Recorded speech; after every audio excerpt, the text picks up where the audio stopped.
Tapos, maalala ko pa kay CJ, karating niya lang, PLOX 6. PLOX 6. Yan. Sige, OX 6, go. Tapos, may nakikita ko namumula na yung CC Pulse ko or yung CMS ko before. Sabi ko, overperson na. CJ na makakating lang nito ah. TL, naglamos ako eh. Init eh. Bakit naman? Kasi si CJ masyado naman dedicated kasi imagine galing siyang Pampanga. Pampanga, ang dami niya ang dadaanan, di ba? Yung travel time, yung distance. So napakalayo, pero natiis niya yun for what? A year? Di ba? So, yung pamasahe, tapos yung pagod sa biyahe, yung traffic, halikabo. Iiyak na yan. Natiis ni CJ. So, yun, dedication yun. She has an option to quit ever nung before pa.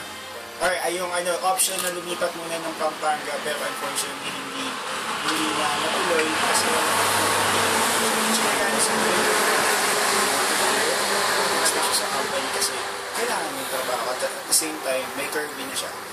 So, yun. Hindi. Mahal ko din syempre yung mga ano ko. Ayun. Joke lang. Joke lang.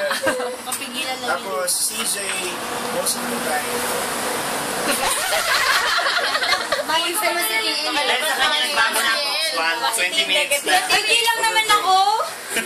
most of the time, not all the time, most of the time, overtake si CJ. So, Ox 1 lang naman, hindi naman lunch. tapos, si CJ, medyo na-call out ko siya.